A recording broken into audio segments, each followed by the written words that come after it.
কি আমার তোমার স্ক্রিন কি ভিজিবল দেখো তো।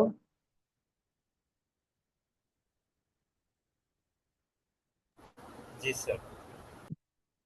আচ্ছা, ওকে, ঠিক আছে, তাহলে আমরা শুরু করি। আমরা আমাদের গত ক্লাসে স্ট্যাক শুরু করছিলাম এবং স্ট্যাকের যে অপারেশন দুইটা আছে এই দুইটা আমরা দেখছিলাম। তো তোমাদের মনে থাকার কথা। এখন ইনিশিয়ালি স্ট্যাক আমরা আমরা জানি যে আমাদের একটা আলাদা সেগমেন্টই আছে, স্ট্যাক সেগমেন্ট। এখন যে কোনো প্রোগ্রামেরই কিন্তু আসলে একটা স্ট্যাক মেনটেন করতে হয়। হাই লেভেল ল্যাঙ্গুয়েজে এটা আমরা আসলে বুঝতেই পারি না, ঠিক আছে। এটা কারণ আমাদের কিন্তু হাই লেভেল ল্যাঙ্গুয়েজে এগুলো আসলে ওইভাবে অত মাথায় রাখার দরকারই হয় না। কিন্তু এখন কিন্তু তোমরা বুঝতে পারছো, দেখো যে আসলে স্ট্যাক কিন্তু একটা তোমার প্রোগ্রামের সিগনিফিকেন্ট পার্ট। এটার জন্য একটা আলাদা সেগমেন্টই আসলে প্রয়োজন। এখন আহ এই যে আমাদের যে স্ট্যাক আছে, স্ট্যাক ধরো আমরা আগের দিন যেগুলো দেখছিলাম যে স্ট্যাকের যে ইনস্ট্রাকশনস গুলো, তো ধরো তোমরা জানোই যে পুশ এবং পপ ইনিশিয়ালি যখন আমরা আসলে স্ট্যাকটাকে আসলে তোমার ডিফাইন করি, আমরা যখন বলি যে ডট স্ট্যাক 100 তখনই কিন্তু স্ট্যাক তোমার তৈরি হয়ে যায়। ঠিক আছে, একটা স্ট্যাক তৈরি হয়ে যায় এবং 256 বাইট পরিমাণ জায়গা নিয়ে একটা স্ট্যাক তৈরি হয়ে যায় যখন আমি ডিক্লেয়ার করছি। এবং তখনই কিন্তু আমাদের যে রেজিস্টার আছে স্ট্যাক পয়েন্টার, সে কিন্তু একদম 256তম যে তোমার বাইট আছে সেইখানে কিন্তু সে পয়েন্ট করে থাকে, স্ট্যাক পয়েন্ট। তো এরপরে তুমি যখনই অপারেশন করতে থাকবা, পুশ পুশ পপ যা করতে থাকবা, সেই অনুযায়ী কিন্তু তোমার স্ট্যাকের মধ্যে পরিবর্তন আসবে। তো ইনিশিয়ালি কিন্তু সে ওইটাকে পয়েন্ট করে থাকে। এবং আরেকটা কথা বলছিলাম যে স্ট্যাকের মধ্যে তুমি কখনো কোনো 8 বিটের কোনো অপারেশন করতে পারবে না। স্ট্যাকের যাবতীয় অপারেশন গুলো কিন্তু তোমার সবগুলো 16 বিটে হবে। এই কারণে দেখবা যে আমাদের স্ট্যাকের ওই যে তুমি পুশ বা পপ আমরা যাই করছি, ইনক্রিমেন্ট ডিক্রিমেন্ট কিন্তু দুই করে হচ্ছে। তো এগুলো তোমরা আগের দিন দেখছিলা। তো একটা ছিল পুশ, এটা আমরা কিভাবে করতে পারি, আমরা একটা সোর্স দিয়ে করতে পারি। যে সোর্সের ডেটা আমি স্ট্যাকে রাখতে চাই সেটা হচ্ছে আমি পুশ অপারেশনের মাধ্যমে পুশ, তারপরে আহ একটাই মাত্র আমার সোর্স থাকবে, যে সোর্সের ডেটা আমি আসলে স্ট্যাকে রাখতে চাই। পুশ মানে হচ্ছে যে আমার কোন একটা জায়গায় একটা ডেটা আছে, সেই ডেটাকে আমি স্ট্যাকে রাখতে চাচ্ছি। এটা হচ্ছে পুশ। আর একটা ছিল, সেটা হচ্ছে পুশ ফ্লাগ, পুশ এফ। তো এটা হচ্ছে ফ্লাগ রেজিস্টারকে কখনো কখনো এমন হয় যে একটা অপারেশনের পরে ফ্লাগ রেজিস্টারের যে স্ট্যাটাস সেটাকে আমি সেভ করে রাখতে চাই। তো এটা যদি দরকার হয়, ধরো আমি তখন কি করি, স্ট্যাকে ওটাকে পুশ পুশ এফ, এবং ওটার কোনো তোমার ওটার কোনো সোর্স দিতে হবে না, পুশ এফ শুধু লিখলেই হবে। এটা লেখার সাথে সাথেই তোমার সে আর তোমরা তো দেখছোই যে আসলে চ্যাপ্টার 5 যখন আমরা পড়ছি যে ফ্ল্যাগ রেজিস্টার মানে কোনো ইনস্ট্রাকশন এক্সিকিউট হলেই ফ্ল্যাগ রেজিস্টারের সবাই মোটামুটি পরিবর্তন হয়। তো যদি কখনো এরকম প্রয়োজন হয় যে কোনো সার্টেন অপারেশনের পরে ফ্ল্যাগ রেজিস্টারের ভ্যালু আসলে তোমার মনে রাখার দরকার পরের কোনো কাজের জন্য, তখন কিন্তু পুশ এফ ফাংশনটা ইউজ করা যাবে সেভ করে রাখার জন্য। একইভাবে আমরা যদি পপের কথা বলি, পপের ক্ষেত্রে যেটা ছিল যে আহ, আমরা পপ করি স্ট্যাকের টপ থেকে, তাই তো। এবং পপ করা মানে আসলে কি, স্ট্যাক থেকে ডেটা আমার লোকাল কোনো একটা জায়গায় বা আমি এখন আমার ইউজার প্রোগ্রামের কোনো একটা জায়গায় সেভ করব, এটাকে আমরা বলতেছি পপ। এবং পপ করে তোমাকে ডেস্টিনেশন দিতে হবে। পপের সাথে সোর্স তোমাকে দিতে হবে না, কারণ সোর্সটা তো স্ট্যাক থেকে ডাটা আসবে। এই কারণে পপ এবং ডেস্টিনেশন একসাথে। সো পপ কমান্ড যদি ব্যবহার করতে হয় তাহলে হচ্ছে পপের পরে তোমার ডেস্টিনেশনটা কোথায়, স্ট্যাক থেকে ডাটাটা আসার পরে কোথায় থাকবে সেটা তোমাকে বলতে হবে। এবং মনে রাখতে হবে সেটা সবসময় 16 বিটের একটা রেজিস্টার হতে হবে, তা না হলে কিন্তু রাখা যাবে না। কারণ যেহেতু আমাদের স্ট্যাকের অপারেশনটা পুশ অপারেশন পপ অপারেশন সবই 16 বিটের কিন্তু হিসেবে কাজ করবে। সো এই ছিল। এবং একইভাবে যদি আমরা ওই যে তুমি ধরো পুশ এফ ফ্ল্যাগ রেজিস্টারকে সেভ করে মানে তুমি রাখছিলা, তো ওইটাকে যদি আবার এক্সট্রাক্ট করতে হয় তখন পপ এফ ব্যবহার করতে হবে, তাহলে আমরা এক্সট্রাক্ট করতে পারবো। তো এই ছিল আমাদের ধরো স্ট্যাকের যে ইনিশিয়াল যে কথা সেটা। এখন আমরা এখানে একটা এক্সাম্পল আছে, এই এক্সাম্পলটা একটু দেখবো। তো এখানে বলা আছে যে বিকজ দ্য স্ট্যাক আচ্ছা, স্ট্যাক এবং স্ট্যাকের আর যে কথা, এগুলো তো তোমরা জানোই যে ধরো stack, last in first out, এগুলো নিয়ে আমি আর কথা বলছি না। এগুলো তোমরা ফ্রিকোয়েন্টলি অনেকবার শুনছো, দেখছো, পরীক্ষা দিছো, লিখছো, সবারই জানা থাকার কথা। তো দেখো, because the stack behaves in last in first out manner, the order the order that items come off the stack is the reverse of the order they enter in. So ওই যে লাস্ট ইন ফার্স্ট আউট এর যে manner, তো আমি কাউকে store করলে যে অর্ডারে করব, আমি যখন এক্সট্রাক্ট করব আমি তো রিভার্স অর্ডারেই পাই। So the following program uses this property to read a sequence of characters and display them in reverse order. ও তার মানে আসলে একটা sequence of characters K input নিয়ে কিভাবে ওটাকে রিভার্স করবে সেটা এখানে আর কি দেখাবে। তো সেটার একটা ধরো একটা সুডো কোড এখানে লেখা আছে যে এইভাবে আসলে করবে। ঠিক আছে, তো আমি ডিরেক্টলি আসলে ধরো প্রোগ্রামে চলে যাচ্ছি।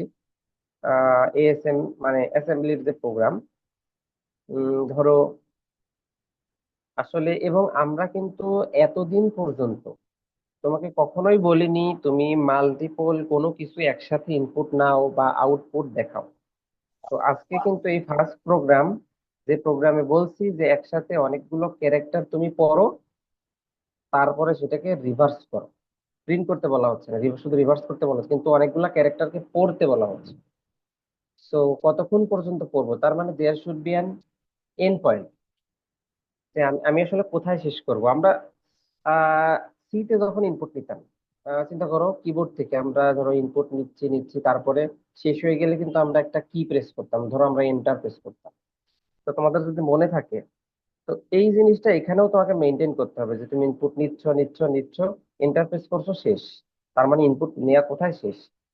তো এইটা মেনটেন করতে হবে যে আমার ইনপুট আসলে কোথায় শেষ।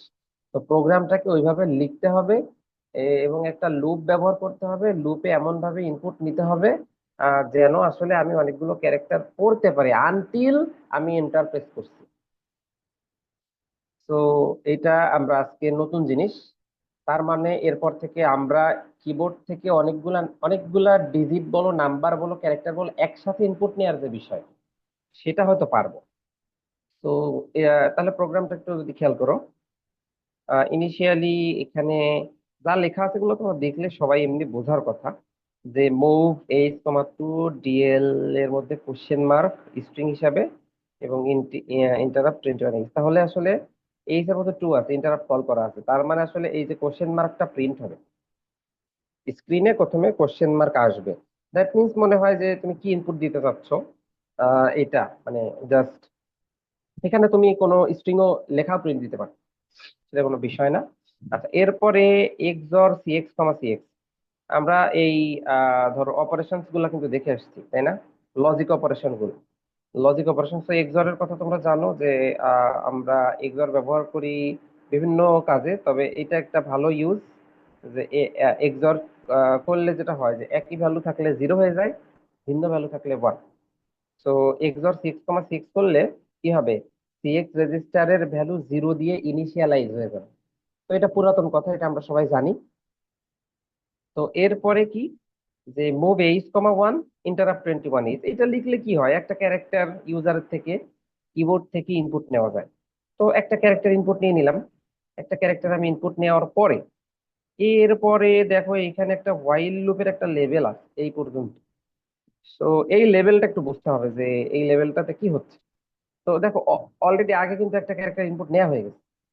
এইবার এই হোয়াইল লুপ চালিয়ে পুরা ইনপুট নেওয়াটা শেষ করা হবে। এখানে আসলে হোয়াইল লুপ বলছি, কিন্তু আলটিমেটলি কিন্তু ওই যে সি এর হোয়াইল লুপের মতো না, এখানে লেভেলটা হোয়াইল চাইতে। এখন তুমি এই জায়গায় ফর লিখলেও একই কাজ করবে, তুমি এই জায়গায় A B C D X Y Z যা দিবা একই রকম কাজ করবে। আলটিমেটলি এখানে নাম দিয়েছে, এই কারণে আমি ওই নাম ব্যবহার করলাম। ওকে, এখন এই রকম কোনো কমান্ড তুমি আগে দেখোনি, তাই না? তো আজকে এই জিনিসটা প্রথম। তো এই জিনিসটা কি, এটা একটু বলি যে সিএমপি এল কমা 0 DH, আমি তোমাদেরকে দেখাইছিলাম এটা, যে সেটা হচ্ছে যে আমরা যখন নিউ লাইন প্রিন্ট করি, আমরা যখন নিউ লাইন দিতে যাই আমাদের একটা ক্যারিয়েজ রিটার্ন করা লাগে, তাই না? নতুন লাইন ফিট করা লাগে এবং ক্যারিয়েজ রিটার্ন করা লাগে, দুইটা একসাথে যখন হয় তখন সেটা নিউ লাইন হয়। সো আমাদের যেটা বললাম একটা এন্ড পয়েন্ট লাগবে আমার, কোথায় শেষ হবে। যে আবার ধরো ইনপুট নিয়ে আসে, সেটা আমি বুঝবো কিভাবে? এটা বোঝার জন্য আমি কম্পেয়ার করতে থাকবো যে আমি আসলে এন্টার প্রেস করছি কিনা। এইটা চেক করার ওয়ে হচ্ছে ক্যারি এজ রিটার্ন কতক্ষণ, যতক্ষণ না হবে ততক্ষণ পর্যন্ত আমি ইনপুট নিতে থাকবো। তো তোমরা সবাই সিএমপি কমান্ড ইউজ করতে অভ্যস্ত। সিএমপি কি করে? সবাই জানো যে সিএমপি হচ্ছে কম্পেয়ার, এটা হচ্ছে সাবট্রাকশনের মতো কাজ করে, তাই না? যে আলটিমেটলি তার মানে ও আসলে চেক করবে যে আসলে এন্টার প্রেস করা হয়েছে কিনা। এই কমান্ডটা আসলে তাই। যখন এন্টার প্রেস করা হবে জাম্প ইফ ইকুয়াল এন্ড হোয়াইলে চলে যাবে, তার মানে এই নিচে চলে আসবে, মানে ওই ব্লকটা আর উপরের ব্লকটা আর এক্সিকিউট হবে না। উপরের ব্লকটা আর এক্সিকিউট হবে না। তো উপরের ব্লক এটা হচ্ছে, তার মানে আমরা লুপ থেকে বের হওয়া, তার মানে আমার ইনপুট শেষ কোথায়, ইনপুট শেষ কোথায় সেটা বোঝানোর জন্য কিন্তু এটা। তাহলে দেখো, আচ্ছা ধরো ইনপুট শেষ হচ্ছে না, ধরো রানিং আছে, তখন কি করা হচ্ছে? ইনিশিয়ালি তো একটা ক্যারেক্টার ইনপুট নেওয়া হয়ে গেছে। তারপরে কি করা হলো, পুশ এ এক্স। আচ্ছা তোমরা জানো যে আমার ইনপুট নিলে সেটা এক্স রেজিস্টারে সেভ হয়, সেটাকে স্ট্যাকে পুশ করা হলো। তার মানে এটা আমি পপ অপারেশনের মাধ্যমে কিন্তু আবার এটাকে এক্সট্রাক্ট করতে পারবো। পুশ করার পরে এবার কি করা হলো যে সিএক্স কে এক বাড়ানো হচ্ছে, ইনক্রিমেন্ট সিএক্স। আচ্ছা সিএক্স এর মিনিং হচ্ছে যে কতগুলা ক্যারেক্টার তুমি ইনপুট নিচ্ছ তার কাউন্টার। তো ইনিশিয়ালি দেখো যে এক্সর করে রাখা হয়েছে উপরে, যে ইনিশিয়ালি তাকে জিরো রাখা হয়েছিল, এই যে এখানে একটা ক্যারেক্টার ইনপুট নেওয়া হয়েছে, আর লুপের মধ্যে এসে ওইটাকে পুশ করার পরে সিএক্স এর ভ্যালু বাড়ানো হচ্ছে। তা বাড়ানোর পরে তারপরে দেখো আবার একটা ক্যারেক্টার ইনপুট নিচ্ছে, এই যে ইন্টারাপ্ট 21 এইচ, এটা কল করলে কিন্তু আরো একটা ক্যারেক্টার ইউজার তুমি কিবোর্ড থেকে নিতে পারবা। নেয়ার পরে তারপরে জেএমপি, এই যে আবার এখানে যে আবার জাম্প করে আবার এখানে চলে যাচ্ছে। তাহলে এই লুপটা কন্টিনিউ চলতে থাকবে, চলতে থাকবে, চলতে থাকবে আনটিল এটা সত্য হয়। এটা সত্য হওয়ার মানে কি? এটা সত্য হওয়ার মানে হচ্ছে যে আমি কিবোর্ড থেকে ইন্টারফেস করছি, আমার ইনপুট নেওয়া শেষ। সো এন্ড অফ ইনপুট, এটা আমি বোঝাতে পারবো এর মাধ্যমে। তার মানে এখন আমি যদি ধরো আমি যতগুলাই নিব আনটিল এন্টার, তত আমি নিতে পারবো, কোনো সমস্যা নাই। ধরো আমরা ইনপুট নিতে পারলাম, তার মানে আমরা কিন্তু মাল্টিপল ক্যারেক্টার বলো, আমরা যদি মাল্টিপল ডিজিটও ইনপুট নিতে চাই আমাদের কিন্তু এইভাবে নিতে হবে। ঠিক আছে, আমরা যতক্ষণ না পর্যন্ত ইন্টারফেস করছি ততক্ষণ পর্যন্ত আমাদের এটাকে কন্টিনিউ করতে করতে হবে যে আমার এখনো ইনপুট শেষ হয়নি। ওকে, এটা গেল।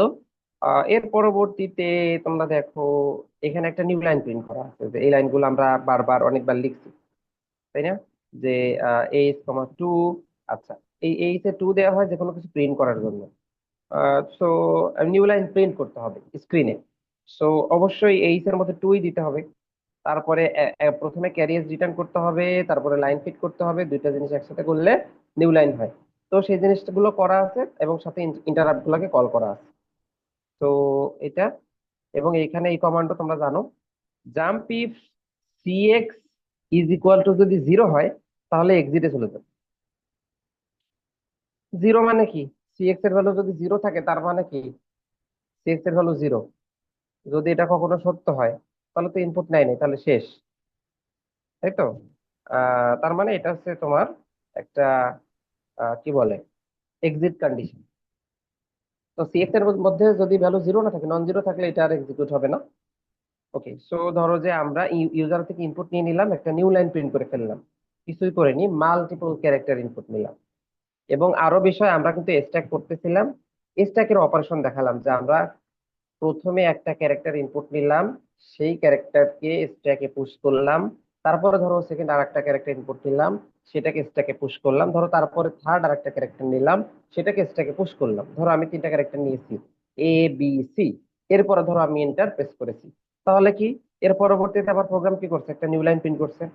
নিউ লাইন প্রিন্ট করার পরে এবার কি করতেছি আমি দেখো, এবং আমি আমি কিন্তু সিএক্সটাকে সিএক্স রেজিস্টারকে কি কোন কাজে ব্যবহার করছি, আমি কিন্তু কাউন্ট করছি যে আমি কতগুলা ক্যারেক্টার ইউজারের থেকে ইনপুট নিলাম, এবং এর যে লেন্থ এটা কিন্তু সিএক্স এর মধ্যে আছে। তো যেহেতু সিএক্স এর মধ্যে আছে তার মানে আমি সিএক্স এর মধ্যে কাউন্ট যদি থেকে থাকে, আমি অবশ্যই এখন লুপ কমান্ড ব্যবহার করতে পারি। কারণ লুপ কমান্ড তোমরা জানো যে সিএক্সটা লুপ কাউন্টার হিসেবে ব্যবহার হয়। তো এর পরবর্তীতে দেখো এইখানে একটা লুপিং করা হয়েছে। একদম সিম্পল, শুধু আউটপুট প্রিন্ট করা হয়েছে। আউটপুট কিভাবে প্রিন্ট করছে? এইচ এর মধ্যে দেখো, খেয়াল করো, এইচ এর মধ্যে কি আছে? অলরেডি টু, ওই যে উপরে এইচ কে আর পরিবর্তন করা হয়নি। এই যে নিউ লাইন প্রিন্ট করার সময় এইচ এ যে টু দেয়া ছিল, তার মানে আসলে এইটা পরবর্তীতে তুমি আবার লিখতেও পারো, না লিখলে অলরেডি এইচ এর মধ্যে টু ছিল আগে থেকে। এবার এইখানে আবার যেটা হচ্ছে, সেটা হচ্ছে যে পপ ডিএক্স, এটা করলে কি হবে? পপ করবে, স্ট্যাক থেকে পপ করে আনবে। সবার লাস্টে আমি এন্ট্রি দিয়েছিলাম সি। আমি যে কথা বললাম যে প্রথমে কিবোর্ড থেকে আমি এন্ট্রি দিছি এ, তারপরে দিছি বি, তারপর দিয়েছি সি। সো এখন যখন পপ হবে, তখন স্ট্যাকের টপ থেকে এলিমেন্টস আসবে, দ্যাট মিন্স প্রথমে আসবে সি। সি আসার পরে ইন্টারাপ্ট কল করতেছো এইচ এর, তো ইন্টারাপ্ট কল করলে ইন্টারাপ্ট দেখবে যে আসলে এইচ এর মধ্যে কাকে দেওয়া আছে, তাহলে এইচ এর মধ্যে টু আছে আগে থেকে দেওয়া, তাহলে ওইটা প্রিন্ট হবে। ঠিক আছে। আর ভ্যালুটাকে যেহেতু ডিএক্স এ রাখছি, তার মানে ইন্টারাপ্ট কল করতেছি, তার মানে ডিএক্স এ যা রাখছি সেটাই কিন্তু প্রিন্ট হবে। প্রিন্ট হওয়ার পরে লুপ। তো এখন তোমার আর কাউন্ট করার মানে কাউন্টিং তোমার নিজে করা লাগবে না, বা তোমার ডিক্রিমেন্ট করা লাগছে না, কারণ যেহেতু লুপ কমান্ড ব্যবহার করছি। তো এটা হচ্ছে সুবিধা, লুপ কমান্ড ব্যবহার করলে সিএক্স এর ভ্যালু অটোমেটিক কমতে থাকবে এক করে। আর তারপরে লুপ করে আবার টপে চলে যাবে, আলটিমেটলি প্রথমে সি প্রিন্ট হবে, তারপরে বি প্রিন্ট হবে, তারপরে এ প্রিন্ট হবে। তো আমরা যেটা বলছিলাম যে আমরা ধরো একটা স্ট্রিং কে নিলাম, নিয়ে আমরা তারপরে সেটাকে কিভাবে রিভার্স করতে পারি সেটা সো দেখে ফেললাম। তারপরে ধরো এরপরে কি আছে, এক্সিট। এটা তোমরা জানো যে এইচ এর মধ্যে ফোর সিএজি ইন্টারাপ্টে কল করলে প্রোগ্রামটা ডসের কাছে তোমার কন্ট্রোলটাকে ফিরিয়ে দেয়। ঠিক আছে। সো এর পরবর্তীতে আমাদের প্রোগ্রামটা শেষ হয়ে গেল। সো এই ছিল তোমাদের এখানের স্ট্যাকের যে যে এক্সাম্পলটা দেওয়া আছে, যে ইউজারের থেকে আমরা ইনপুট নিলাম, এবং স্ট্যাকের পুশ অপারেশনের মাধ্যমে যে জিনিসগুলোকে ইনপুট নিচ্ছি, সেই ইনপুট গুলাকে আমরা স্ট্যাকে পুশ করে রাখছি। রাখার পরে পপ অপারেশনের মাধ্যমে সেগুলোকে আবার আমরা এক্সট্রাক্ট করে দেখছি যে আসলে হ্যাঁ, যে যা আমরা ইনপুট দিয়েছিলাম তাই আসলে আমরা রিভার্স অর্ডারে কিন্তু বের করতে পারছি। সো এইটা ছিল আমাদের ধরো স্ট্যাকের একটা এক্সাম্পল। আচ্ছা, যাই হোক। সো স্ট্যাকের পরবর্তীতে এরপরে আমাদের যেটা আছে সেটা হচ্ছে প্রসিডিওর। সো অলরেডি আমরা কিন্তু প্রোগ্রাম লিখছিলাম পুরোটা সবসময় কিসের মধ্যে? মেইন প্রসিডিওরের মধ্যে, রাইট? সো মেইন প্রসিডিওরের মধ্যে যেহেতু আমরা প্রোগ্রাম লিখছি, আমরা যেরকম ফাংশন লিখতাম ধরো অন্যান্য স্ট্রাকচার প্রোগ্রামিং, সি প্রোগ্রাম বলো, পাইথন বলো, বা তোমার জাভা বলো, সব জায়গায় কিন্তু আসলে ইউজার ডিফাইন ফাংশন লেখার সুযোগ থাকে। ইউজার নিজের মতো করে ফাংশন লিখতে পারে, এবং এটার যে প্রয়োজনীয়তা এটা তো সবাই জানো যে আমাদের এটা একদম খুবই কমন কথা, আমরা বারবার তোমরা শুনছো, অনেকেই বলছে, এবং তোমরা এটা খুব ভালো করে জানো যে আমাদের একটা বড় প্রবলেমকে যখন সলভ করা হয়, তখন বড় প্রবলেমটাকে হয়তো আমরা অনেকগুলো ছোট ছোট সাব প্রবলেমে ভাগ করতে পারি। প্রত্যেকটা সাব প্রবলেমকে প্রোগ্রাম করা হয়তো সহজ, আর একসাথে মানে হযবরল ভাবে প্রোগ্রামটাকে একবারে একটা প্রোগ্রামে লেখাটা একটু ডিফিকাল্ট। এই জন্য মডুলার প্রোগ্রামিং এর যে কনসেপ্ট, সো এখান থেকেই আমাদের যে কনসেপ্ট গুলো আসছে, যে ছোট ছোট প্রোগ্রাম গুলোর জন্য আমরা ছোট ছোট ফাংশন যদি লিখি, তারপরে সেই ফাংশন গুলো ব্যবহার করে যদি আমরা ধরো আমাদের মেইন ফাংশনের মধ্যে সেই ছোট ছোট ফাংশন গুলোকে ব্যবহার করে যদি আমাদের প্রোগ্রামটা লিখি, তাহলে এটা যেমন আহ ধরো যে প্রোগ্রামারের পয়েন্ট অফ ভিউ থেকে রিডেবল হইলো, বা যে যে কেউ প্রোগ্রামটা দেখলে অনেকটা বুঝতে পারবে, প্লাস হচ্ছে এটাকে মেনটেন করা ইন দা লং রানে, এটা নিয়ে কাজ করাও সহজ। কিন্তু সো এই যে পয়েন্ট অফ ভিউ, সো এই জিনিসটা এখানেও আছে। তো এটাকে আমরা প্রসিডিওর বলি। এখানে আমরা আসলে ওইটাকে আর ফাংশন বলা হয় না, এটাকে বলা হয় প্রসিডিওর। এখন এই প্রসিডিওর আসলে আমরা কিভাবে ডিক্লেয়ার করতে পারি বা নিয়ে কিভাবে কাজ করতে পারি, এটা যদি একটু খেয়াল করো। অলরেডি আমরা কিন্তু জানি যে আমরা কি লিখি, মেইন প্রোক। তার মানে প্রসিডিওরের যে নাম এটা থাকবে শুরুতে, তারপরে প্রোক লিখতে হবে, এবং শেষ হবে কিভাবে, মেইন এন্ড পি। তার মানে ফাংশন বা প্রসিডিওরের নাম, এবং এন্ড পি মানে এন্ড প্রসিডিওর শেষ। এটা তোমার থাকতে হবে। এবং আমরা জানি জেনারেলি আমরা ফাংশন লিখলে তার একটা রিটার্ন স্টেটমেন্ট থাকে। এখানেও আসলে সেই জিনিসটা আছে, একটা রিটার্ন স্টেটমেন্ট তোমার থাকতে হবে। তো এখন সেইটাই দেখো, এখানে এই ব্লকটা এইভাবে কিন্তু দেওয়া আছে যে আমরা যে নেম নেম থাকবে। এটা কিসের নেম? এটা হচ্ছে ফাংশনের নেম, এটা প্রোগ্রামার দিবে, যে কোনো ভ্যালিড ভেরিয়েবলের নাম হতে পারে। ঠিক আছে। সো দিল, এরপরে তোমাকে এটা এই যে প্রোক এইভাবেই লিখতে হবে, প্রোক। এবং এরপরে একটা জিনিস আছে টাইপ। এটা হচ্ছে অপশনাল, এটা তোমার সবসময় দিতে হবে এমন না। এটা হচ্ছে এই টাইপ আবার দুই রকম হয়, একটা হচ্ছে নেয়ার আর একটা হচ্ছে ফার। ঠিক আছে, টু টাইপস, একটা হচ্ছে নেয়ার আর একটা হচ্ছে ফার। এখন যদি আমি না দেই তাহলে আলটিমেটলি ডিফল্ট অবস্থায় এটা নেয়ার অবস্থায় থাকবে। ঠিক আছে, আর ফার আমরা কখন দিব এটা যদি তোমার বুঝতে হয়, আরো আমাদের বেশ কয়েকটা চ্যাপ্টার শেষ করে সামনের দিকে যখন যাব তখন আমরা বুঝতে পারবো ফার কখন ব্যবহার করবো। সো আমরা জেনারেলি কোনো কিছু দেই না, আর যখন দেই না তখন ডিফল্ট অবস্থায় নেয়ার অবস্থায় থাকে। ওকে, এরপরে বুঝলা যে ধরো যে বডি অফ দ্য প্রসিডিওর, তো এখানে তো প্রোগ্রামার প্রোগ্রাম লিখবে সে তার কাজ করার জন্য, আহ, যে যে সাব প্রবলেমকে সে সলভ করার জন্য এই প্রসিডিওরটা লিখবে, তার যাবতীয় যতগুলো লাইন হবে সেগুলো সে এর মধ্যে লিখবে। তারপরে এখানে এই দেখো একটা রিটার্ন স্টেটমেন্ট থাকবে, RET, এটা দিয়ে বোঝায় রিটার্ন। একটা রিটার্ন স্টেটমেন্ট থাকবে, তারপরে তোমার প্রসিডিওরের নেম থাকবে, এবং শেষে গিয়ে এন্ড পি মানে এন্ড প্রসিডিওর এই জিনিসটা থাকবে। সো এইটা হচ্ছে আমাদের সিনট্যাক্স। সো এইটা আমাদেরকে ধরো ফলো করতে হবে, যে আমরা যে কোনো প্রসিডিওর যদি লিখতে চাই তাহলে আমাদের আসলে এইভাবে লিখতে হবে আর কি। আচ্ছা, এইটা গেল ধরো যে প্রসেস। এখন আমরা যদি আচ্ছা, একটা বিষয় হচ্ছে শুধু ফাংশন লেখা তো না, এই ফাংশনটা বা প্রসিডিওরটা যে আমরা লিখলাম, লেখার পরে ওইটাকে যে আবার কল করা, সেটা আবার মেনটেন করা, সো এটা আসলে কিভাবে হবে সেটা যদি আমরা একটু বোঝার চেষ্টা করি। সো ধরো প্রসিডিওর কল অ্যান্ড রিটার্ন, এটা একটু খেয়াল করো। তো এইখানে এক্স্যাক্টলি কি হবে খেয়াল করো। ধরো যে আমাদের মেইন প্রোক হচ্ছে এই এই যে উপরের যে ব্লকটা, ধরো এইটা হচ্ছে মেইন ফাংশন।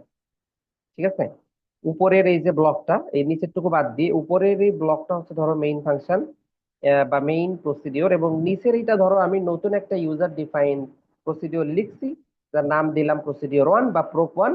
যাই হোক, এই নিচেরটা হচ্ছে ধরো আমার প্রসিডিওর। ধরো আমি এগুলাকে লিখলাম। এবার ধরো আমি আমার মতো করে প্রথমে প্রসিডিওরটাকে লিখলাম, এবং এইখানে কিন্তু অনেক কিছু মিসিং আছে। মিসিং আছে বলতে ধরো যেমন মেইনের শেষ কোথায়, মেইন প্রসিডিওরের এখানে একটা শেষ থাকতে হতো, আবার এই এই প্রসিডিওরের এখানের একটা শেষ, এগুলো হচ্ছে সামনে আছে। যাক, আপাতত এক্সিকিউশনটা কিভাবে হয় সেটা একটু খেয়াল করো। শুরু হয় কিভাবে, যে ধরো আমি এই প্রসিডিওরটা লিখলাম। প্রসিডিওর এখানে ধরো এর নাম দিছি প্রোক 1, এবং প্রোক তোমাকে লিখতেই হবে। এবার এর ফার্স্ট ইনস্ট্রাকশন এখানে, এরপরে ধরো অনেকগুলো ইনস্ট্রাকশন আছে, তারপরে এই রিটার্ন স্টেটমেন্টটা থাকতে হবে। তো ধরো একটা রিটার্ন স্টেটমেন্ট আছে, এই হচ্ছে বিষয়। এবার আমি কি করলাম, এই যে প্রসিডিওরটা আমি ধরো ক্রিয়েট করছি প্রোক 1 নামে, এইটাকে আমি মেইনের মধ্যে কল করছি, এবং কল করতে গেলে তোমার যে ইনস্ট্রাকশন আছে সেই ইনস্ট্রাকশনের নাম হচ্ছে কল, CALL। সো এই কল প্রোক 1 তোমার জাস্ট এইটুকু লিখলেই তুমি কল করতে পারবা। এবার কল করলে এবার ধরো মেইন ফাংশন কাজ করা শুরু করলো, ধরো এর উপরে অনেকগুলো ইনস্ট্রাকশন ছিল, এগুলো এক্সিকিউট হয়ে গেছে।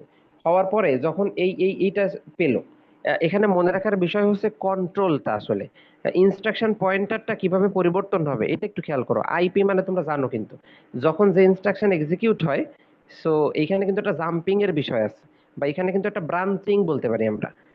ব্রাঞ্চিং জাম্পিং যাই বলো, এটা কিভাবে হবে। সো ইনিশিয়ালি এর আগের ইনস্ট্রাকশন গুলো সব এক্সিকিউট হয়ে যখন এই কল প্রোক 1 এইটা যখন এক্সিকিউট হবে, আইপির নেক্সট আইপি তখন পয়েন্ট করে রাখবে এই প্রোক 1 এর প্রথম যে ফার্স্ট ইনস্ট্রাকশন, সে ফার্স্ট ইনস্ট্রাকশন এর যে একটা অ্যাড্রেস আছে, এর যে একটা তোমার অফসেট অ্যাড্রেস আছে, সেই অ্যাড্রেসটা পয়েন্ট করে রাখবে তখন আইপি। তারপরে কি হবে, এর যতগুলো লাইন আছে সবগুলো এক্সিকিউট হওয়ার পরে এই যে রিটার্ন, এইটা যখন তোমার তুমি দিবা, তখন এই যে কন্ট্রোলটা এইখানে আবার এই যে এর যে ইমিডিয়েট যে পরের যে লাইন ছিল, আইপির ভ্যালু তখন এইটা হয়ে যাবে। সো এইটা কিন্তু ধরো আমরা আহ, যে ধরো যে হাই লেভেল ল্যাঙ্গুয়েজেও দেখতাম, যে এই যে আমরা যে প্রোগ্রামগুলো লিখতাম তার এক্সিকিউশনটা ঠিক যেভাবে হতো, আহ, অনেকটা পুরোটাই কিন্তু সিমিলার আর কি, অনেকটা না, পুরোটাই একই রকম। এখন এরপরে আরো আছে দেখো। তো এবং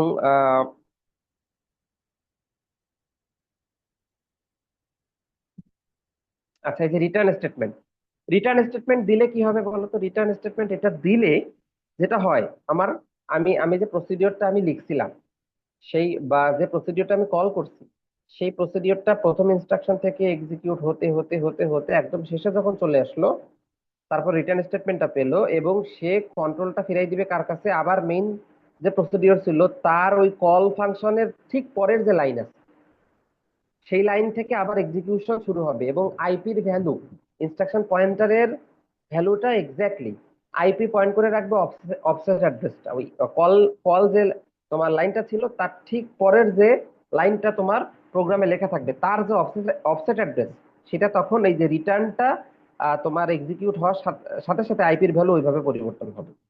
সো ওইটাই কিন্তু এখানে লেখা আছে, the return instruction causes control to transfer back to the calling procedure. ঠিক আছে, সো এইটা আসলে হতে পারে। তারপরে every procedure should have a return some place, এটা কিন্তু তোমার থাকতে হবে আসলে, মানে আসলে এটা যদি না দাও তাহলে তো আসলে তোমার প্রোগ্রাম কিন্তু ওইখান থেকে বের হবে না। ঠিক আছে, কিন্তু সেটা করলে তো ধরো এটা এক ধরনের এরর, এটা আসলে প্রোগ্রাম তাহলে কমপ্লিট হবে না। এই কারণে তোমার প্রসিডিওর যখন তুমি লিখবা তখন রিটার্ন স্টেটমেন্ট ডেফিনেটলি তোমাকে আসলে দিতে হবে। আচ্ছা, এরপরে হচ্ছে communication between procedures. A procedure must have a way to receive values. আচ্ছা, এই যে বিষয়টা সেটা হচ্ছে যে আহ, একটা প্রসিডিওর মানে কি ফাংশন, আমরা কিন্তু জানি ফাংশনের একটা প্যারামিটার বলে একটা বিষয় আছে, তাই না? যেটাকে আমরা বলি প্যারামিটার বলি বা আর্গুমেন্ট বলি, যে যে নামেই রাখি না কেন। সো এই প্যারামিটার বা আর্গুমেন্ট গুলো কিভাবে আসলে কাজ করবে। তো এইখানে অ্যাসেম্বলিতে মানে বাইনারির ঠিক আগের যে লেয়ারটা, এইখানে এই প্যারামিটার মেনটেন করার জন্য কোনো কিছুই নাই, এটা প্রোগ্রামারকে নিজেকে সবকিছু মেনটেন করতে হবে। তো এই জায়গায় হচ্ছে চ্যালেঞ্জ। তুমি প্যারামিটার অনেক নিতে পারবা, কোনো সমস্যা নাই, কিন্তু বিষয়টা হচ্ছে এখানে ওইভাবে পাস করার যে বিষয়টা, আমরা যেরকম হাই লেভেল ল্যাঙ্গুয়েজে যে কাজটা করি যে আমাদের কলিং এর সময় আমরা ভ্যালু পাস করি, এইরকম ভাবে ভ্যালু পাস করার কোনো সুযোগ নেই। তো যেটা করতে পারি আমরা রেজিস্টারে রাখতে পারি, রেখে তারপরে ফাংশন কল করতে পারি, তখন আমরা জানবো যে কোন রেজিস্টারে কি রাখছি, সেই অনুযায়ী আমরা করতে পারি, যেটা হতে পারে। তার মানে এটা কল পুরোপুরি যাচ্ছে নাকি? প্রোগ্রামারের উপর বা ডেভেলপারের উপর ডিপেন্ড করবে যে আসলে এটা এক্স্যাক্টলি ঠিক কিভাবে আসলে কাজ করবে। ঠিক আছে, সো এই কথাটা এখানে লেখা আছে, a procedure must have a way to receive values from the procedure that calls it. এবং আরেকটা বিষয় যে ধরো যে প্রসিডিওর যেটা করে কিছু ভ্যালু নেয়, নিয়ে ধরো তারা কিছু অপারেশন করে, করার পরে একটা আউটকাম আবার কিন্তু ফিডব্যাক হিসেবে দেয়। সো প্রসিডিওর এই কাজটা কিভাবে করবে এটাও পুরোপুরি প্রোগ্রামারের উপরে। তো প্রোগ্রামার ওইভাবে আসলে মেনটেন করবে যে আসলে সে কি করতে চাচ্ছে, এটা পুরোপুরি তার উপরে। এখানে আসলে আর্গুমেন্ট পাস করার কোনো ওয়ে নাই, আবার ধরো রিটার্ন করারও কোনো ওয়ে নাই। এখানে একটা রিটার্ন স্টেটমেন্ট ইউজ করা হয়, এটা মাথায় রাখতে হবে, রিটার্ন স্টেটমেন্ট ইউজ করা হয় শুধুমাত্র কন্ট্রোলিংটা, জাম্পিংটা কিভাবে হবে আইপির ভ্যালু পরিবর্তন হয়ে আবার এক্সিকিউশন যেন অ্যাজ ইট ইজ নর্মাল এক্সিকিউশনে ফেরত আসে ওই প্রসিডিওর থেকে। তো এই জিনিসটা মেনটেন করার জন্য রিটার্ন স্টেটমেন্ট, কিন্তু আলটিমেটলি আমরা কোনো ভ্যালু কিন্তু ফিডব্যাক হিসেবে পাঠাতে পারবো না। সো ওইটাকে প্রোগ্রামারকে মাথায় রাখতে হবে যে এটা কিভাবে আসলে হবে। আরেকটা বিষয় এরপরে যেটা যে প্রসিডিওর ডকুমেন্টেশন, এটা হচ্ছে যে কমেন্ট করা। যে ধরো আমি একটা প্রসিডিওর লিখে আমাকে আসলে ভালোভাবে কমেন্ট কেন করতে হবে অলরেডি আমরা বলে ফেলছি। কমেন্ট এই কারণেই করতে হবে বা ডকুমেন্টেশন এই কারণেই করতে হবে যেন আমরা বুঝতে পারি যে আমরা আসলে ঠিক কি করেছি। যে আমরা আর্গুমেন্ট তো আমার তো আর্গুমেন্ট পাস করার কোনো ওয়ে নাই, আমার তো প্যারামিটার পাস করার কোনো ওয়ে নাই, তাহলে আমি প্রোগ্রামার হয়ে আমি কিভাবে ওইটাকে মেনটেন করছি ওই জিনিসটা তো লিখিত থাকতে হবে। তো ইনপুট গুলা কিভাবে পাস হয়েছে এটা আমাকে ওর ভিতরে ডকুমেন্টেশন রাখতে হবে, কারণ যেহেতু আসলে আহ অনেকগুলো লাইন হবে, এটা কারো পক্ষে কিন্তু তুমি নিজে লিখে নিজেই পরে বোঝা যাবে না যে আসলে কি হয়েছিল। সো এই জন্য ডকুমেন্টেশন এই যে বলা চলে যে খুবই একটা গুড প্র্যাকটিস। যে ধরো যে প্রোগ্রামিং স্টাইল যে বিষয়টা তোমরা যদি শিখে থাকো প্রোগ্রামিং স্টাইল, তো এটা কিন্তু দরকার। যে আসলে যে কোনো প্রোগ্রাম তুমি যত বড় প্রোগ্রামার হও আর যে ল্যাঙ্গুয়েজে প্রোগ্রাম লেখো, যে এই ডকুমেন্টেশন ইজ এ মাস্ট। তা না হলে আসলে সে ভালো প্রোগ্রামার কোনোদিন হতে পারবে না। কারণ হচ্ছে যে এটাকে রিট্রিভ করার যে বিষয়, পরবর্তীতে এইটা যদি আমি আবার ইউজ করতে চাই, তো আমি যেন করতে পারি সেভাবে প্রোগ্রাম লেখা। তো মডুলার প্রোগ্রামিং এর যে বিষয়টা, এর যে মূল উদ্দেশ্য এটাই ব্যাহত হবে যদি আমি ডকুমেন্টেশন না রাখি। তো এই জন্য আমাদের এখানেও আসলে এই জিনিসটাকে ওইভাবে মেনটেন করতে হবে। সো যে জায়গাগুলোতে তোমাকে আসলে কাজ করতে হবে, একটা হচ্ছে ইনপুট কিভাবে নিয়েছো এটাকে প্রপারলি ডকুমেন্ট করা, আউটপুটটা কিভাবে তুমি আবার ফিডব্যাক হিসেবে পাঠাচ্ছ সেটা তুমি অবশ্যই ডকুমেন্টেশনের মধ্যে রাখতেই হবে তোমাকে। আর একটা হচ্ছে যে ইউজটা কি, ইউজটা তো আমি ইনপুট আউটপুট বুঝলাম এবং এই প্রোগ্রামটা কি কারণে ব্যবহার করছি। সো এটা এই জিনিসগুলোকে একটু প্রপারলি কমেন্টিং এর মাধ্যমে, কমেন্ট করার মাধ্যমে এই জিনিসগুলোকে ওইভাবে মেনটেন করতে হবে, যেটা আসলে আমাদের প্রয়োজন। সো এটা মনে হয় আমরা বুঝলাম। এবং এই যে কল ফাংশন তো অলরেডি আমরা দেখে ফেলছি, কল দুই ভাবে করা যায়, একটা হচ্ছে ডিরেক্টলি করা যায় আর একটা ইনডিরেক্ট ভাবে করা যায়। ডিরেক্ট কল অলরেডি আমরা বলছি যে কল লিখে ডিরেক্ট প্রসিডিওরের নাম লেখা, এটা হচ্ছে কল, ডিরেক্ট কল। আর একটা হতে পারে যে জেনারেলি আমরা আসলে এটাই প্র্যাকটিস করবো বেশি, ঠিক আছে, কারণ এটাই হচ্ছে ফর্মাল ওয়ে। আর আরেকটা হচ্ছে ইনডিরেক্ট যেটা আছে, এটা হচ্ছে যে অ্যাড্রেস এক্সপ্রেশনের মাধ্যমে হতে পারে, যেটা হচ্ছে ডিরেক্ট। ধরো তুমি কোনো আসলে, ধরো তোমাকে মনে রাখতে হবে যে আমার ওই প্রসিডিওরটা কোন অফসেটে আছে, আমি অ্যাড্রেস মধ্যে রাখলাম, এই অ্যাড্রেস দিয়ে কল করলাম। সো এটা হচ্ছে তোমার অ্যাড্রেসের এক্সপ্রেশন। সো এটাও হতে পারে। আহ সো এইবার খেয়াল করো, হোয়ার অ্যাড্রেস এক্সপ্রেশন স্পেসিফাইস এ রেজিস্টার, এটা কি হতে পারে, রেজিস্টার হতে পারে আর মেমোরি লোকেশন হতে পারে। তো একটা কল ইনস্ট্রাকশন যখন আসলে হয় তখন আসলে যে কাজগুলো হয় এখানে সুন্দরভাবে লেখা আছে। আমি একটু গ্রাফিক্যালি যে ভিউটা আছে এখান থেকে যদি একটু বুঝাই, ভালো করে দেখো। ধরো মেইন প্রো, এখানে কিন্তু পাশে দেখো এখানে কিন্তু কোড, এই বাম পাশেটা কোড সেগমেন্ট এবং ডান পাশেটা কিন্তু স্ট্যাক সেগমেন্ট। তার মানে দেখো, কোন সেগমেন্ট ছাড়া কিন্তু চলতে পারবে না, আসলে সবকিছু কম্বাইনলি একসাথে কাজ করে। সেটা যে লেভেলের ল্যাঙ্গুয়েজই হোক, তুমি হাই লেভেলে যদি কাজ করো সেক্ষেত্রে কিন্তু এই জিনিসগুলা থাকে। কিন্তু আসলে এগুলা সবই কিন্তু হাইড, ঠিক আছে, হাইড করা থাকে আসলে, কারণ এটা হচ্ছে সিম্পলিসিটির জন্য। আস্তে আস্তে প্রোগ্রামিং ল্যাঙ্গুয়েজটাকে আসলে চেষ্টা করা হচ্ছে যেন একদম হিউম্যান ল্যাঙ্গুয়েজের মতো হয়ে যায়। যেমন ধরো পাইথন, পাইথন দিন দিন যেভাবে ডেভেলপ হচ্ছে আসলে আস্তে আস্তে কিন্তু আমরা ওই দিকে চলে যাচ্ছি।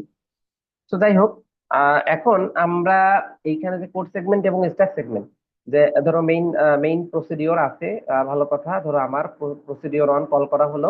আচ্ছা, যখন খেয়াল করো, এই যে আইপি, আইপি ইনস্ট্রাকশন পয়েন্টার এখন কোথায় আছে, ধরো যে এইখানে আছে। এটা হচ্ছে বিফোর কল, কল করার আগে, ঠিক আছে। এবং এসপি দেখো এইখানে কিন্তু শুরুতে পয়েন্ট করে আছে। আচ্ছা, এইবার যখন তোমার কল করলা, কল করার পরে এই যে আইপি কোথায় চলে আসলো, আইপি চলে আসলো কিন্তু এইখানে। আইপি চলে আসলো কোথায়, আইপি চলে আসলো এইখানে। এবার এইখান থেকে আইপি এখানে চলে আসা, আইপি এখানে, আইপি পরিবর্তন হয়ে এটা কেন হলো বলো তো, কারণ জানো প্রোগ্রাম এরপরে এইখান থেকে এক্সিকিউট হতে পারে। এই যে জাম্পিংটা, এটার কথা আমি বলছিলাম, তো এটা এখন ভিজুয়ালি আমরা দেখতেছি। তো এইখান থেকে এক্সিকিউট হয়ে রিটার্ন হওয়ার আগ পর্যন্ত এই পুরোটা এইভাবে এক্সিকিউট হতে থাকবে। তো অ্যাকর্ডিংলি আইপির ভ্যালু পরিবর্তন হতে থাকবে। রিটার্ন স্টেটমেন্ট যখনই আবার পরিবর্তন হবে, আইপির ভ্যালু পরিবর্তন হয়ে আবার 0012 হবে। এবং দেখো, এবং এইটা যখনই কল সে করেছে অলরেডি এইটাকে সে স্ট্যাকে পুশ করে রেখেছে আগে থেকে। যখন আসলে এখানে এক্সিকিউশন শুরু হয়েছে অলরেডি এটা স্ট্যাকে সে আছে, এরপরে এখান থেকে এক্সিকিউট হতে থাকবে। এরপরে যখন দেখো আইপির ভ্যালু লাস্ট এই যে রিটার্ন স্টেটমেন্টে চলে গেছে, ঠিক আছে, তখন তোমার এই যে স্ট্যাক পয়েন্টারে কি আছে, এ আছে। কিভাবে, কারণ একে যদি তুমি পুশ না করো তাহলে আবার এখানে ব্যাক করতে পারবে না, ঠিক আছে। আচ্ছা, এইটা কিন্তু প্রোগ্রামার কন্ট্রোল করবে না, এটা কিন্তু তোমার সিস্টেমের মধ্যে কন্ট্রোল হচ্ছে এটা, ঠিক আছে। এটা কিন্তু তার মানে স্ট্যাক শুধুমাত্র প্রোগ্রামার ব্যবহার কিন্তু করে না, স্ট্যাক কিন্তু তোমার এই যে সিস্টেমের জন্য কিন্তু স্ট্যাক দরকার। সো এইটাই আমরা এখানে দেখাচ্ছি যে আসলে কি হচ্ছে। সো এর পরবর্তীতে ধরো যে এখানে যে এক্সাম্পলটা আছে, সেই এক্সাম্পলটা যে আমার একই রকম, যে বাম পাশে কোড সেগমেন্ট আছে এবং ডান পাশে তোমার স্ট্যাক সেগমেন্ট আছে। সো তোমরা যদি বুঝো যে মেইন ফাংশন, আমি যখন এটা কল করলাম, কল করার সাথে সাথে এইটা ইনিশিয়ালি আমার কল করি নাই, ঠিক আছে, তখন যেটা তখন কিন্তু আমার এখানে চলে গেল। তো এই পর্যন্তই, যেটা যে আসলে এইটা যদি তোমরা বুঝে থাকো যে আসলে এইটা যখন কল হচ্ছে, ঠিক আছে, এটা যখন এখান থেকে কল হবে, এটা যখন আমার এখান থেকে কল হবে তখন যেটা হবে, যে আসলে তখন দেখো অলরেডি এই স্ট্যাকে কিন্তু এই অফসেট অ্যাড্রেসটা আছে, এটা কোন অফসেট অ্যাড্রেস? এটা হচ্ছে যে আমার মেইন ফাংশন, এই যে একে যে কল করছে, মেইন ফাংশনের ইমিডিয়েট এর পরের যে ইনস্ট্রাকশন তার অফসেট, যেন আমি এখানে আবার ব্যাক করতে পারি। এই কারণেই কিন্তু এটা আসলে এখানে আছে। সো এটা হচ্ছে আমাদের ধরো প্রসিডিওরটা আসলে এভাবে আসলে কাজ করবে। কোনো প্রসিডিওর যখন আমরা আসলে লিখবো যে কন্ট্রোলিংটা কিভাবে হয় এবং তার ফলে স্ট্যাক এবং স্ট্যাক পয়েন্টার কিভাবে পরিবর্তন হয়, এই জিনিসগুলা বোঝা, এবং আমাদের যে আসলে কোড সেগমেন্ট, হ্যাঁ, কোড সেগমেন্টের মধ্যে যে তোমার অফসেট গুলা কিভাবে পরিবর্তন হয় সেগুলা কিন্তু আমরা এখানে প্যারালালি আসলে দেখলাম। তো আমাদের আসলে ধরো যে ফাংশন এটাই এরকমই ছিল। তো অলরেডি মনে হয় আমাদের সময় খুবই কম আছে। তো এইখানে তোমরা প্রোগ্রামটা মনে হয় দেখতে পাচ্ছ। এখানে আমি খুব ছোট একটা প্রোগ্রাম তোমাদের আজকের জন্য লিখছিলাম, যে দুইটা নাম্বার যোগ করে একটা প্রসিডিউর লেখা হচ্ছে, যে দুইটা নাম্বার যোগ করবে শুধু। তো সিতে যেরকম প্রথম দিন তোমাদের দেখানো হতো যে দুইটা নাম্বার প্যারামিটার পাস করে কিভাবে যোগ করতে পারে, দেখো এখানে আমরা এই যে ফাংশনটা লিখছি। তো এই ফাংশনটা লিখে এ কি করছে? কিছুই করছে না। Add a x comma b x, তার মানে আমি ভ্যালু দুটাকে দেখো এক্স এবং বি এক্স এর মধ্যে রাখছি 7 আর 5, যে এই দুটা ভ্যালু তুমি যোগ করবা। ঠিক আছে, যোগ করার পরে এই যে রিটার্ন করবা, তাহলে রিটার্ন করবা। দেখো মেইন প্রসিডিওরটা এইটা, এবং আমি একটা ইউজার ডিফাইন প্রসিডিওর লিখছি সেটা হচ্ছে এর পরে, এবং এন্ড মেইন কিন্তু এর পরে। তার মানে তুমি এর ভিতর যতগুলা তুমি প্রসিডিওর লিখতে চাও সব এই ব্লকের মধ্যেই তোমাকে লিখতে হবে, এন্ড মেইন এর পরে না, বাইরে দেওয়া যাবে না। আমি এটাকে যদি এর নিচে দিই তাহলে